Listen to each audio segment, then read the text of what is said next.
Hello, I'm just making a really short video today. There's only a few days to go till Brexit, and yes, um, we're going to be on our own. We're going to be a sovereign nation again, and we need to sort of like do. There's a lot we can do as individuals to support our sovereign nation. You know, we can actually. One of the things is buy British goods. Now I'm biased here, like, and I've got a dog in the fight because I actually own a British manufacturing company, absolutely itsy bitsy titsy tiny little factory, and we employ probably only about a dozen people, all said and done, and we make things and we sell them, and basically, if we can get people to sort of like, instead of going and buying cheap imported shit from abroad, we can buy some quality British goods.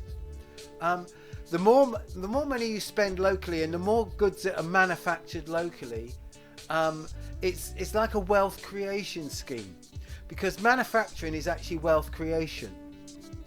And people can make money doing loads of things, like, loads of different things. You can, because there's loads of money in circulation. So an individual can sort of amass a certain amount of money and get loads of money if they're so inclined, by just things that, you don't have to manufacture stuff to do that.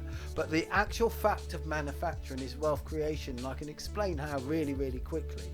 Is if you take a handful of sand, which is going to cost you very, very little, and you mix it up with some other bits and pieces, then you apply some heat to it and you cook it into glass. And then you take somebody who's very highly skilled and they can get that glass and they can make it into something that is a high-end product. So for a cost of the raw material is very, very cheap, but the product at the end is very valuable in comparison. So you have sort of, say, 10 pence worth of sand made into a glass that is worth, say, £25. And so you have that massive leap in value. And now that is the wealth creation. But what goes else into it? You've got to put the heat, you've got the labour, and you've got the other costs, your rent, your rates, overhead, all that, all those thousands and thousands of other costs. So even though your sand only costs you 10p, you're actually, when you sort of break it down, you're not making 24 quid profit. You're probably only making 5 or 6 quid profit. But that 5 or 6 quid was created like that. Now you do that repeatedly and repeatedly and repeatedly. That money stays in the community. That money is made and it stays in the community. Because all the profit we pay and everything like that in my company, particularly, because what we do is, we don't have shareholders or anything like that. We make the goods, and the money gets paid to our lads and lasses who go out, go down the pub, go to the clubs, buy clothes, buy stuff, and they spend the money locally, so the money comes back in. And so what we're doing is we're creating our own wealth. And to support that, everybody can buy British goods.